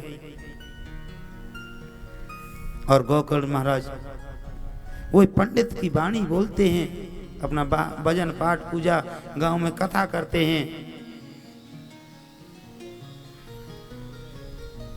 ब्राह्मण अब तक तो खुश ही थे, लेकिन अब जब धुंधकारी को देखा ना कि ऐसे को कर्म कर रहा है, तो आज देख करके बड़े दुखी हैं, दुखी हैं, बैठे हैं कि क्या करूं ऐसे पुत्र का। नहीं था तो दुख था, अब हो गया तो भी दुख है। इससे तो नहीं होता तो ही ठीक था। अब मुझे डबल दुख है, क्या करूं ऐसी संतान का। बैठे बैठे चिंता में हैं, सोच रहे हैं क्या करें। अधुंधकारी घर में से चोरी करके ले जाता है, पैसे जितने मिलते हैं घर में, जेवर हैं, पैसा है, बर्तन हैं, जो भी कुछ मिलता है सब ले जाता है, बेच करके जुए में हार जाता है। घर का सारा धन लुटा दिया, वैश्याओं का संग करने लग गया। आत्मदेव ब्राह्मण बैठे हैं, आज उनको वही बात आ गई, संत की याद। संत ने कहा था कि ब्राह्मण तुम आज विधि के विधान को मैट रहे हो, तो पुत्र तो तुम्हारे होगा लेकिन तुमको रोना पड़ेगा। आज वही ध्यान आ रहा है कि मैं आज उस दिन संत की बात को मान जाता ना तो मुझे आज ये दुख देखने नहीं पड़ते। आज बैठे बैठे वही उसी में है कि अब याद लगी आने हो, अब याद लगी आने, शुभ काम किया होता, अब याद लगी आने, शुभ काम किया होता, हो अब याद लगी आने, शुभ काम किया होता, अब याद लगी आने, शुभ काम किया होता। ये कुछ करके ठिकाने मन, ये कुछ करके ठिकाने मन, हरि नाम लिया होता, कुछ करके ठिकाने मन, हरि नाम लिया होता। श्वासों के अजब हीरे यों ही ना लुटे होते, सांसों के अजब हीरे यूं ही ना लुटे, ओ सांसों के अजब हीरे यों ही ना लुटे होते, सांसों के अजब हीरे यूं ही ना लुटे हो इस जोश जवानी में, हो इस जोश जवानी में, कुछ होश किया होता, इस जोश जवानी में कुछ होश किया होता। हो अब याद लगी आने, शुभ काम किया होता, अब याद लगी आने, शुभ काम किया होता। ये कुछ करके ठिकाने मन, हरि नाम लिया होता, कुछ करके ठिकाने मन, हरि नाम लिया होता। अब याद लगी आने, शुभ काम किया होता, अब याद लगी आने, शुभ काम किया होता। आज ब्राह्मण बैठे बैठे सोच रहे हैं कि मैंने संत की बात नहीं मानी, अगर संत की बात मानता तो आज मुझे इतने दुख नहीं झेलने पड़ते। बड़े ही सुंदर ब्राह्मण चिंता में बैठे हैं। इतने में ही गोकर्ण जी महाराज आ गए और कहते हैं पिताजी क्या बात है, आपका मुख उदास क्यों है, आपका मुंह सूखा हुआ क्यों है, क्या बात है, क्या हो गया, आप बहुत चिंता में लग रहे हो।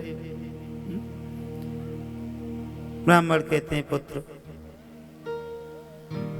एक तुम हो और एक वो है, उसने इतना परेशान कर दिया, अब मैं क्या करूं, कहां जाऊं उससे। मन करता है कि अपने प्राणों को ही त्याग दूं, अपना जीवन समाप्त कर दूं, ऐसे पुत्र के पास मैं नहीं रह सकता। आज ब्राह्मण को गोकर्ण महाराज ने बड़ा सुंदर उपदेश किया कि पिताजी कौन है किसका पिता, कौन है किसका माता, कोई किसी का नाता नहीं है, ये शरीर है ना, ये हड्डी मांस का शरीर। कितनी बार जाने मैं आपका पिता बना, कितनी बार आप मेरे पुत्र बने, ये सब संसार की लीलाएं हैं, ये भगवान की लीलाएं हैं, ये चलती रहती हैं, ये आप फालतू के भ्रम में ना पड़े पुत्र पिता के में। सत्य तो केवल यही है, जाइए और जाकर के भगवान का भजन करो, केवल एक जीवन का यही सार है। आज ब्राह्मण गोकर्ण के वचनों को सुन करके आज जंगल में चले गए और जा करके भजन करने लगे हैं। इधर गोकर्ण महाराज भी तीर्थ यात्रा पर निकल गए और रह गई घर में कौन, अकेली मैया धुंधुली और धुंधकारी। अब आता है धुंधकारी, आकर के माँ को पीटता है, लातों से थप्पड़ से घूंसों से पीटता है कि ला धन निकाल के ला, पैसे दे मुझे, कहाँ छुपा के रखा है। धुंधली कहती है बेटा मेरे पास कुछ नहीं है, जो था सब तुमने ले जा करके सब लौटा दिया जुए में, शराब में, अब मैं कहाँ से लाऊं। लेकिन धुंधकारी मारता है, अनेक प्रकार की ताड़नाएं देता है। आज धुंधली परेशान हो गई, रो रही है बैठी बैठी, और संध्या काल का समय है, अंधेरा हुआ है। आज धुंधली भी परेशान होकर के गई और जा करके कुएं में गिर करके अपने प्राणों का प्राणांत कर दिया, और आज वो भी सुखी हो गई उससे। अब रह गया अकेला धुंधकारी।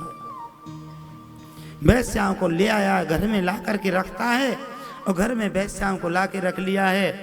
अब वैश्याओं के मुंह में इतना फंस गया कि रात दिन बस अब चोरी करता है, कहीं कोई मिल जाए, कोई रास्ते में जा रहा है उसे लूट लेता है, लोगों को घरों में जाके चोरी करता है, क्योंकि वैश्याओं के संग में इतना पड़ गया कि उनके 5-5 वैश्याओं को साथ में रख लिया घर में ला करके। अब उनकी पूर्ति करनी, उनके भोजन की, बच्चे हो गए, बच्चों की व्यवस्था कहाँ से करे, अब चोरी करता है।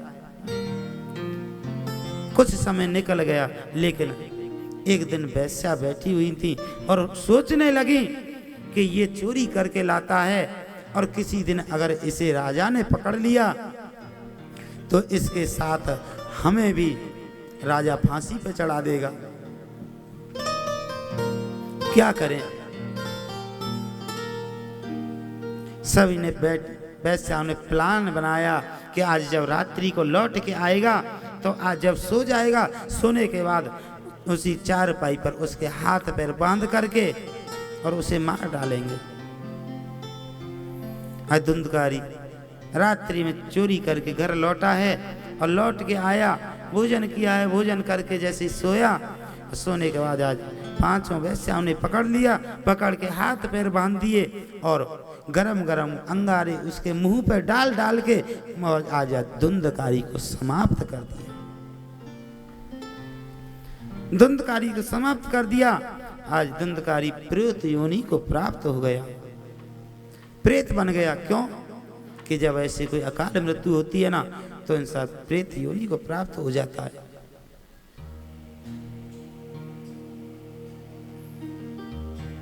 इधर में अब ये धुंधकारी ने इतने गलत कर्म किए, लेकिन वो गया कहाँ, स्वर्ग गया कि नरक गया? तो स्वर्ग जाने का तो उसका सवाल ही नहीं। उसके कर्मों को देख करते हो नरक का अधिकारी है, लेकिन प्रेत योनि में पड़ा है और जगह जगह भटक रहा है, कभी भैंसे के रूप में, कभी बकरे के रूप में लोगों को डराता है। कुछ समय व्यतीत हो गया। कुछ समय के बाद गोकर्ण जी महाराज गांव में आए हैं। रात्रि हो गई और रात्रि में अपने ही घर में आकर के रुके।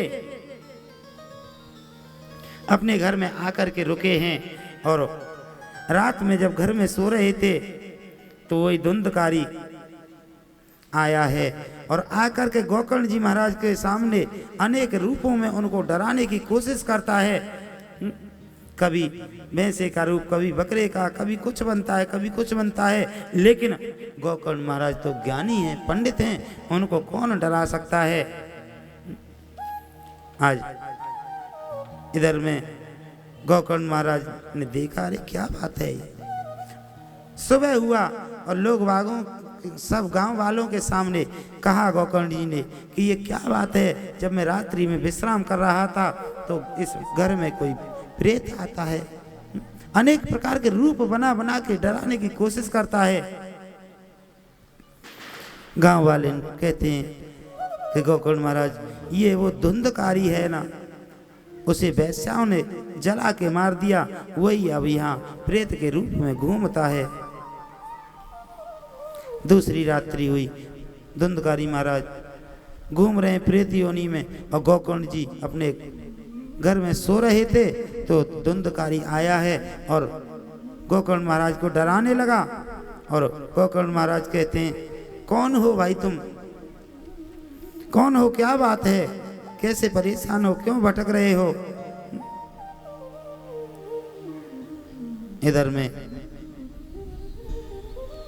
धुंधकारी कहता है कि भैया मैं तुम्हारा भाई हूं। धुंधकारी कि क्या, तुम्हारा ये हाल कैसे हुआ। कि भैया मैंने बहुत अनेक कुकर्म, अनेक पाप किए हैं। लेकिन गोकर्ण महाराज कहते हैं, मैं तो गया जी में गया, वहाँ जाके तुम्हारा तर्पण किया, श्राद्ध किया, तुम्हारे लिए गीता पाठ और अनेक अनुष्ठान किए, लेकिन फिर भी तुम प्रेतों से नहीं छूटे। कि भैया मेरे पाप इतने भयंकर हैं कि ये इतनी जल्दी छूटने वाले नहीं हैं। गोकर्ण महाराज कहते हैं कि तुम चिंता मत करो, कोई ना कोई मैं तुम्हें, तुम्हारे लिए कोई अच्छा कर्म करूंगा जिससे तुम प्रेत योनि से छूट जाओ। आज गोकर्ण महाराज सोच रहे हैं बैठे बैठे, इधर में गए हैं गंगा स्नान के लिए और गंगा स्नान किया और करके भगवान सूर्य नारायण की को जल दे रहे हैं और जल सूर्य नारायण से प्रार्थना की। कहते भगवान मेरा भाई प्रेत योनि में पड़ा है, उसके लिए कोई सत्कर्म बताइए, क्या करे जिससे उसकी प्रेत योनि दूर हो जाए। इधर में गोकर्ण महाराज आज गए हैं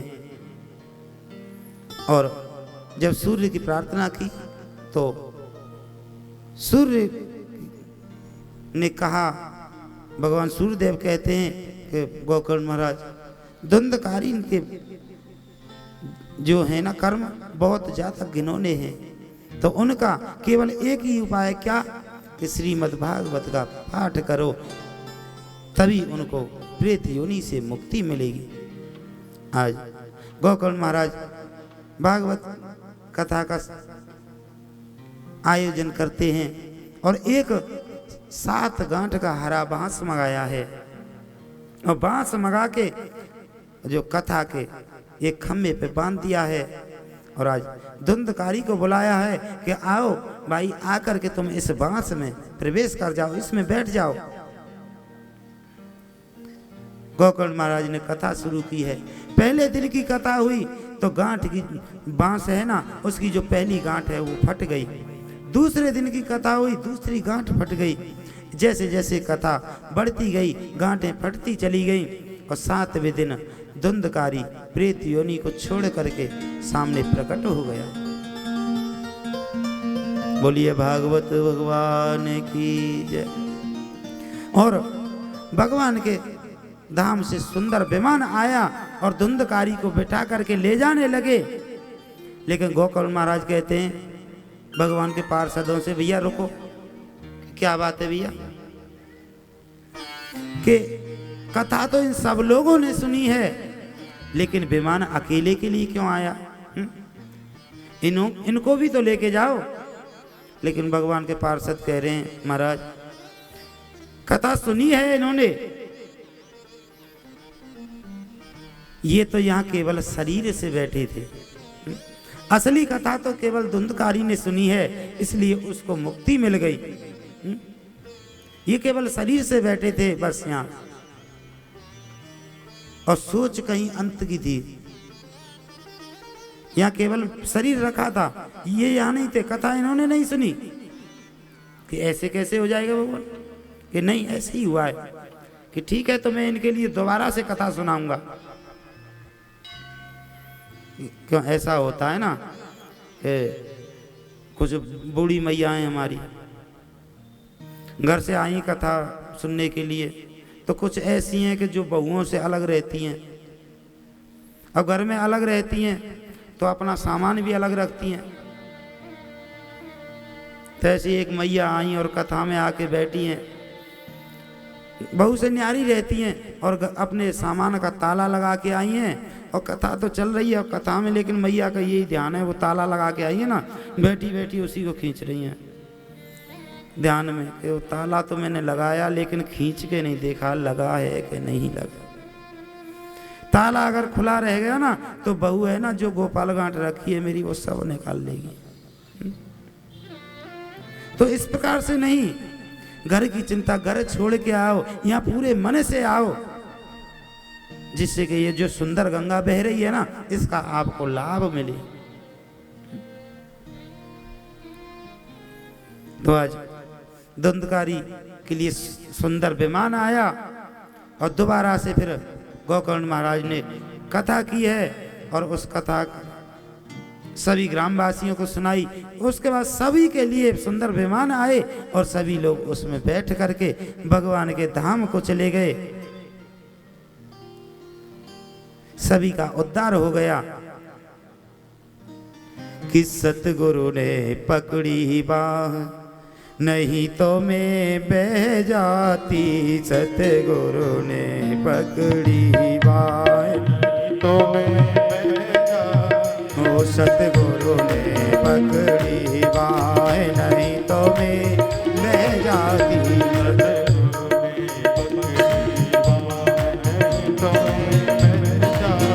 ओ मैं बह जाती, मैं बह जाती, मैं बह जाती, मैं तर जाती, ओ मैं बह जाती, मैं बह जाती, मैं बह जाती, मैं तर जाती। सतगुरु ने पकड़ी बाह, नहीं तो मैं बह जाती। सतगुरु ने पकड़ी बाह, नहीं तो मैं बह जाती।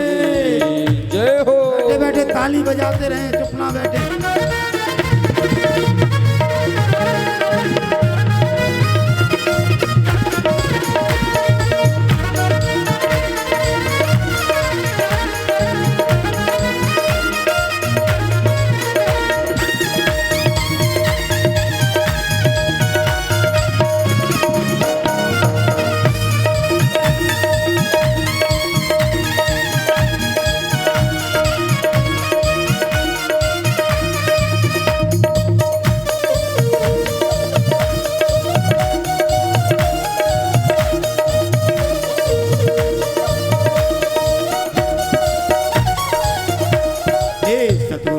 जानिए जो दीवा की लो, सतगुरु ऐसा जानिए जो दीवा की लो।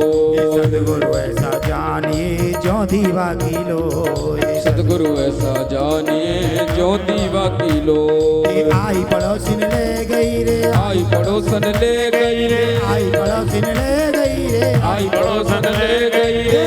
दीवा से दीवा जोड़ नहीं तो मैं बह जाती। सतगुरु ने पकड़ी बाह, नहीं तो मैं बह जाती। सतगुरु ने पकड़ी बाह, नहीं तो मैं बह जाती। सतगुरु ने पकड़ी बाह, नहीं तो मैं बह जाती। अरे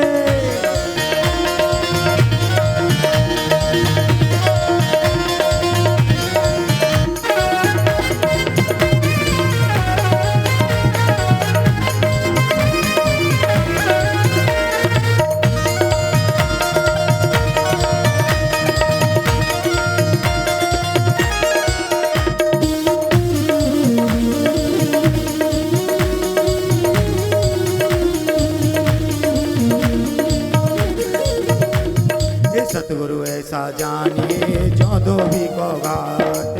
गुरु ऐसा जानिए जो धोबी को घाट। ये सतगुरु ऐसा जानिए जो धोबी को घाट।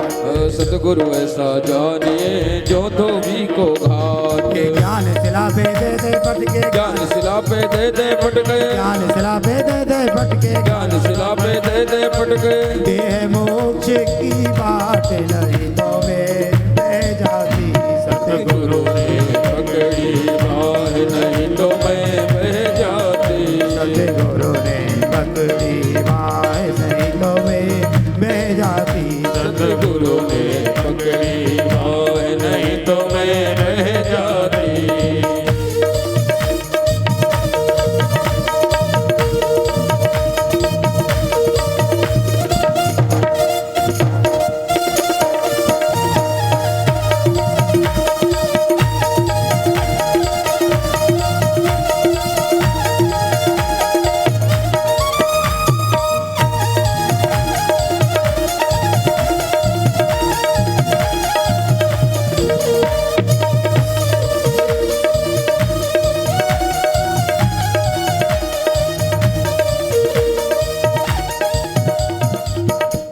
ये सतगुरु ऐसा जानिए जैसे रंग मजीठ। सतगुरु ऐसा जानिए जैसे रंग मजीठ। ये सतगुरु ऐसा जानिए जैसे रंग मजीठ। सतगुरु ऐसा जानिए जैसे रंग मजीठ। आप रंगे औरों को रंग दे, आप रंगे औरों को रंग दे, आप रंगे औरों को रंग दे, आप रंगे औरों को रंग दे। सच्चे गुरु परिचित नहीं तो मैं बह जाती। सतगुरु ने पकड़ी बाह नहीं तो मैं बह जाती। सतगुरु ने पकड़ी बाह नहीं तो मैं रह जाती। मैं बह जाती, मैं बह जाती, मैं बह जाती, मैं बह जाती। मैं बह जाती, मैं रह जाती, मैं बह जाती, मैं रह जाती। सतगुरु ने जय हो। आए नहीं तो मैं बह जाती। सतगुरु ने पकड़ी बाह नहीं तो मैं बह जाती।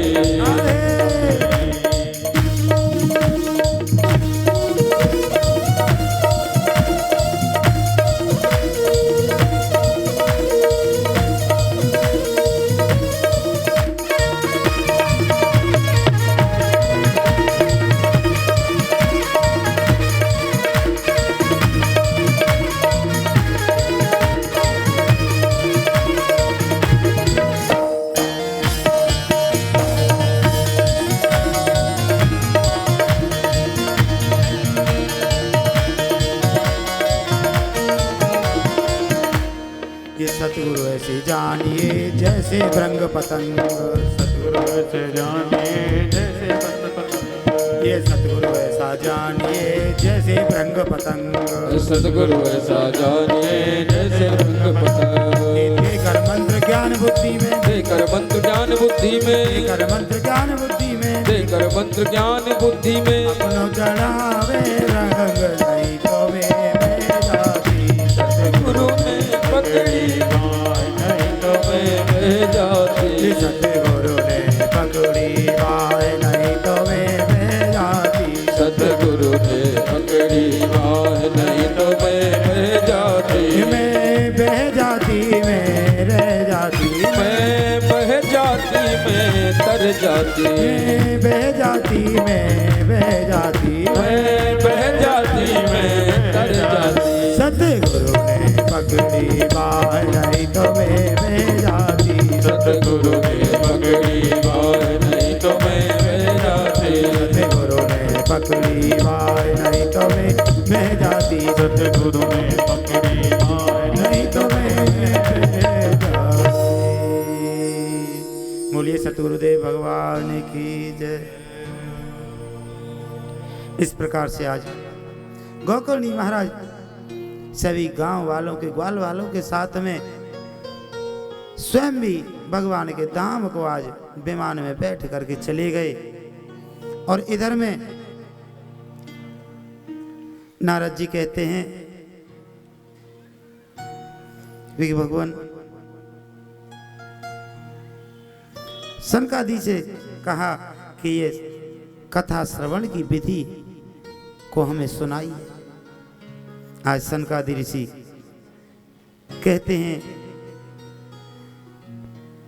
कि अब मैं आपको श्रीमद् भागवत ये कथा श्रवण की विधि सुनाता हूं कि ये कैसे किस प्रकार से कौन से महीने में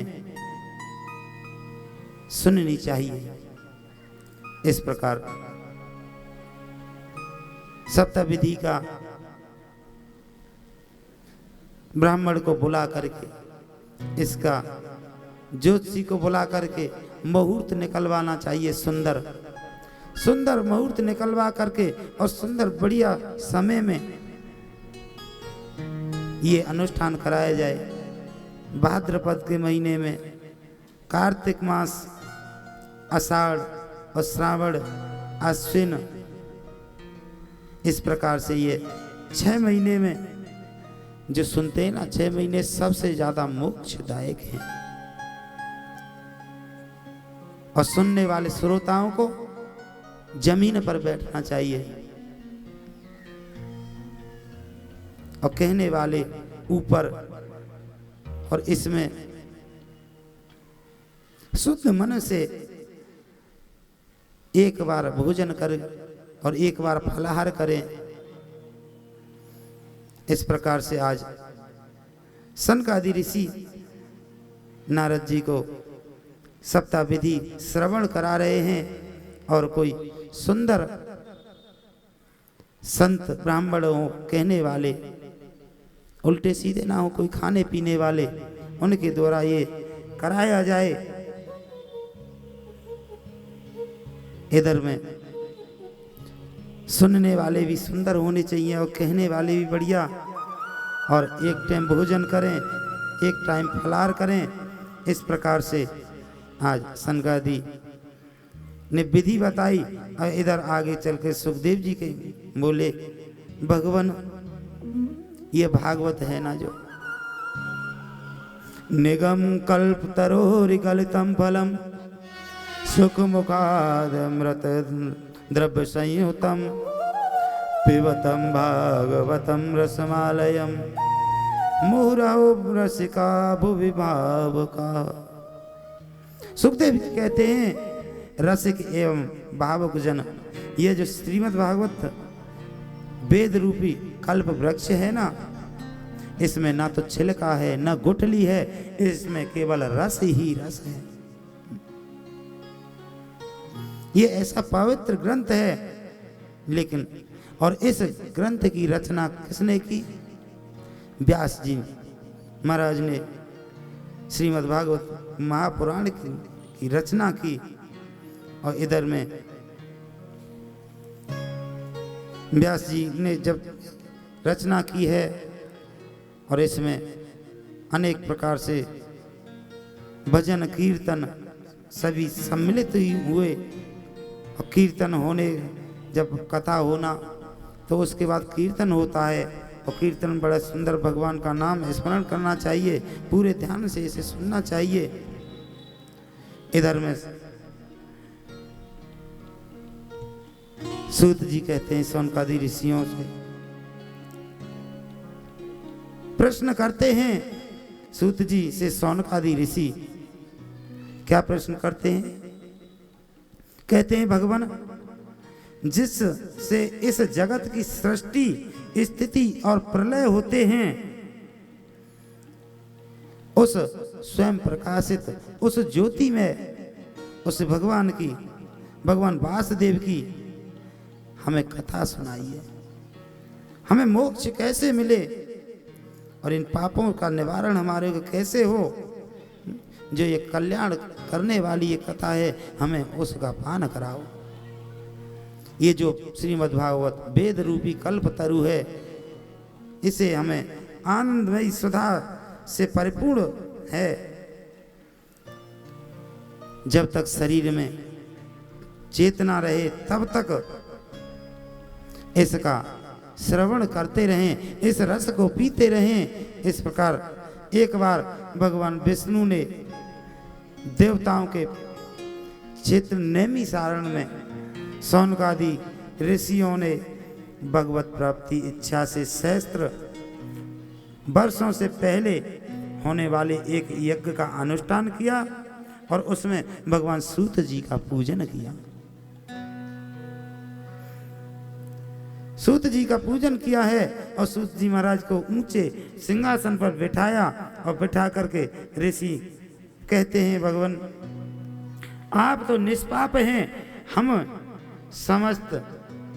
आप समस्त इतिहास पुराण और धर्म शास्त्रों के विधिवत पूर्वक अध्ययन किया है तथा इनकी भली भांति व्याख्या की है, इसलिए भगवान कुछ ऐसा बताओ जिससे हमारा कल्याण हो, हमारे सुख समृद्धि के लिए कुछ ऐसा कीजिए। भगवान कहते हैं, प्यारे सूत जी, आपने बड़ा ही सुंदर प्रश्न पूछा है, ये आपका नहीं सभी के लिए है, तो इसलिए आपका कल्याण हो। आप जानते हैं कि यदुवंशियों के रक्षक वत्सल भगवान श्री कृष्ण वसुदेव की पत्नी देवकी के गर्भ से पैदा हुए और इसके बाद हम उसी कथा को सुनने चाहते हैं। आप कृपा करके हमारे लिए उसका वर्णन कीजिए, क्योंकि भगवान अवतार जीवों के परम कल्याण और उनकी भगवत प्रेमी समृद्धि के लिए करते हैं। जब कोई कि जब जब होई धर्म के हानि, जब जब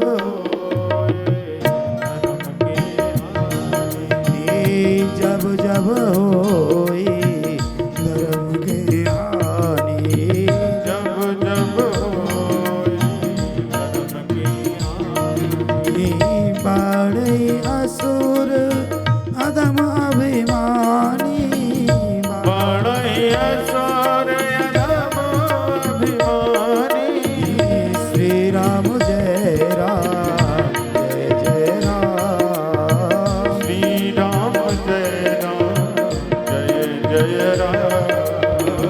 श्री राम जय राम जय जय राम, श्री राम जय जय जय राम। भगवान जब धरती पर अनेक प्रकार के उत्पात होते हैं ना, तब जब अनेक प्रकार के दुष्ट पैदा होते हैं, उनके कल्याण के लिए भगवान अनेक प्रकार से अपना अवतार ग्रहण करते हैं। आज जब कोई दुख देता है किसी को, तो भगवान उसके दुख को दूर करने के लिए आते हैं। इधर में आज कहते हैं कि मनुष्यों में सबसे श्रेष्ठ भगवान के अवतार हैं नर नारायण, जो ऋषियों को, सरस्वती देवी को और श्री व्यास देव जी को नमस्कार करके तब संसार और अंतकरण के समस्त विकारों पर विजय प्राप्त करने वाले इस भगवान भागवत महापुराण का पाठ करना चाहिए। सबसे महत्वपूर्ण, इससे सारे पाप नष्ट हो जाते हैं। सूत जी कहते हैं, सृष्टि के आदि में भगवान ने लोकों के निर्माण की इच्छा की और इच्छा होती उन्होंने महतत्व आदि से निष्पन्न पुरुष रूप ग्रहण किया। इसमें 10 इंद्रियां, 1 मन और 5 भूत, ये 16 कलाएं थीं। उन्होंने कारण जल में शयन करते हुए जब योग निद्रा विस्तार किया, तब उनके नाभि सरोवर में एक कमल का प्रकट हुआ और उस कमल से अधिपति ब्रह्मा जी की उत्पत्ति हुई। ब्रह्मा जी भगवान के उस विराट रूप के अंग प्रत्यंग में ही उस समस्त लोकों की कल्पना की गई। वह भगवान का विशुद्ध सत्व में श्रेष्ठ रूप है। ब्रह्मा जी का प्राकट्य हुआ। उन्हीं प्रभु ने पहले कौमार सर्ग में सनक, सनंदन, सनातन और सनत कुमार इन चारों ब्राह्मणों के रूप में अवतार ग्रहण किया और अवतार ग्रहण करके अत्यंत कठिन ब्रह्मचर्य का पालन किया। और आगे चल करके भगवान ने सूकर रूप ग्रहण किया और धर्मपत्नी मूर्ति के गर्भ से उन्होंने नर नारायण के रूप में चौथा अवतार ग्रहण किया और 5वें अवतार में सिद्धों के स्वामी कपिल देव के अवतार रूप में प्रकट हुए और इसके बाद अनुसुईया के वर मांगने पर 6ठे अवतार में अत्रि की संतान दत्तात्रेय के रूप में अवतरित हुए और 7वीं बार रुचि प्रजापति की आकुति नामक पत्नी से यज्ञ देव के रूप में अवतार ग्रहण किया। और इधर 8वीं बार भगवान ने परमहंसों का भगवान ने 8वां अवतार रूप ग्रहण किया है परमहंसों का। और 9वीं बार वे राजा पृथु के रूप में आए। और इधर मनवंतर के अंत में जब सारी त्रिलोकी समुद्र में डूब रही थी तब मत्स्य के रूप में, मछली के रूप में भगवान ने अवतार ग्रहण किया। इसके बाद 12वीं बार धन्वंतरी के रूप में अमृत का कलश लेकर समुद्र से प्रकट हुए। और 13वीं बार भगवान मोहिनी अवतार लेकर आए और मोहिनी अवतार में आए। और 15वीं बार भगवान ने वामन भगवान का रूप धारण किया और 16वीं बार परशुराम का। और 17वीं बार अवतार में सत्यवती के गर्भ से परशुराम जी के द्वारा व्यास के रूप में अवतीर्ण हुए। और 18वीं बार देवताओं का कार्य संपन्न करने की इच्छा से राम अवतार में रूप ग्रहण किया, राम अवतार में आए। और 19वें अवतार में उन्होंने यदुवंश के रूप में बलराम और कृष्ण के अवतार में ग्रहण किया। इधर इसके बाद कलयुग जब आ गया, कलयुग आने के बाद मगध देश में देवताओं के द्वेषी दैत्यों को मोहित करने के लिए अंजन के पुत्र रूप में भगवान का अवतार होगा। इसी से बहुत पीछे जब कलयुग अंत समीप होगा और राजा लोग प्राय लुटेरे हो जाएंगे तब वह जगत के रक्षक भगवान विष्णु यश नामक ब्राह्मण के घर भगवान कल की रूप में अवतार लेकर के आएंगे। इधर सौनकादि ऋषि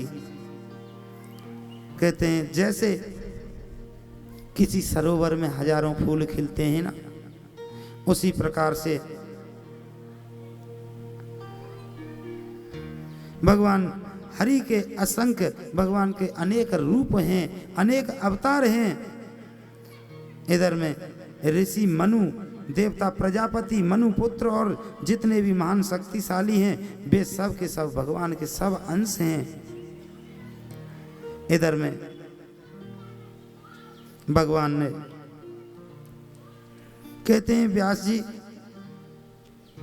इदं भागवतम नाम पुराणं ब्रह्म संहितं उत्तम श्लोक चरितम चकार भगवान ऋषि। कहते हैं भगवान वेद व्यास ने यह वेदों के समान भगवान चरित्र से परिपूर्ण भागवत नाम का पुराण बनाया। उन्होंने फिर भी व्यास जी कहते हैं उस काल में, उस सत्र में जितने मुनि हैं वो सब कुलपति ऋग्वेदी सौनक जी ने सूत जी से बात कहकर उनकी प्रशंसा की और कहा कि आप सभी वक्ताओं में सबसे श्रेष्ठ हैं और बहुत भाग्यशाली हैं। भगवान की पुण्यमयी कथा आप कृपा करके हमें सुनाइए। इधर में जब भगवान कहते हैं, सूत जी कहते हैं कि जब सुखपूर्वक बैठे हुए भगवान देवर्षि नारद मुस्कुराकर अपने पास बैठे ब्रह्म ऋषि व्यास जी से कहते हैं, व्यास जी बैठे हैं बड़ी चिंता में हैं। नारद जी ने देखा और पूछ लिया, व्यास जी क्या बात है, आप बहुत चिंता में लग रहे हो, आपका मुख सूखा हुआ है, क्या आपका कुछ खो गया है, क्या आपका कुछ लुट गया है क्या? इतनी चिंता में क्यों हो? आपने तो अनेक ग्रंथों की रचना की है, लेकिन आप फिर भी मन से खिन्न लग रहे हो, दुखी लग रहे हो, क्या बात है? व्यास जी कहते हैं, नारद जी मैंने अनेक ग्रंथों की रचना की, लेकिन फिर भी मुझे शांति नहीं मिली, मेरे मन को शांति नहीं मिली। लेकिन नारद जी कहते हैं कि आपने किसी की कोई प्रेम ग्रंथ की रचना की है क्या? कि वो क्या है? प्रेम ग्रंथ कौन सा है? नारद जी कहते हैं कि वो प्रेम ग्रंथ है भागवत महापुराण। तो उसी समय से व्यास जी भागवत जी लिखने के लिए लग गए और व्यास जी ने भागवत जी की लिख करके पूरी की। तब उनके मन को संतोष मिला। इधर में अब आज का समय पूर्ण, अब वाणी को यहीं विश्राम देंगे। अब आगे की कथा कल से ठीक 2 बजे से 5 बजे तक, क्योंकि आज पहला दिन था इसलिए। और अब बैठे बैठे क्या वही कहते रहेंगे कि जिस हाल में, जिस देश में, जिस देश में रहो, राधा रमण राधा रमण राधा रमण कहो, राधा रमण राधा रमण राधा रमण कहो। जिस रंग में, जिस ढंग में, जिस संग में रहो, राधा रमण राधा रमण राधा रमण कहो। जिस भोग में, जिस रोग में रहो, राधा रमण राधा रमण राधा रमण कहो। जिस रोग में, जिस भोग में, जिस भोग में रहो, राधा रमण राधा रमण राधा रमण कहो। जिस गाम में, जिस नाम में, जिस धाम में रहो, राधा रमण राधा रमण राधा रमण कहो। जिस ग्राम में, जिस नाम में, जिस धाम में रहो, राधा रमण राधा रमण रमण कहो। ये परिवार में, व्यवहार में, संसार में रहो, राधा रमण राधा रमण राधा रमण कहो। परिवार में, व्यवहार में, संसार में रहो, राधा रमण राधा रमण राधा रमण कहो।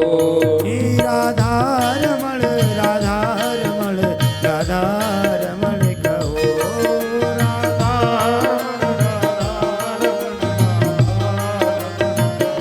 जय गोविंद जय जय बोलो गोपाल जय जय गोविंद जय जय बोलो गोपाल जय जय। गोविंद जय जय बोलो गोपाल जय जय। गोविंद बोलो जय जय गोपाल जय जय। गोविंद जय जय बोलो गोपाल जय जय। गोविंद जय जय बोलो गोपाल जय जय। गोविंद जय जय बोलो गोपाल जय जय। गोविंद जय जय बोलो गोपाल जय जय। राधा रमण हरि गोविंद जय जय। श्री राधा रमण हरि। सभी आरती के लिए खड़े हो जाएंगे, सभी आरती होगी। राधा रमण हरि गोविंद जय जय। राधा रमण हरि गोविंद जय जय। राधा रमण हरि गोविंद जय जय।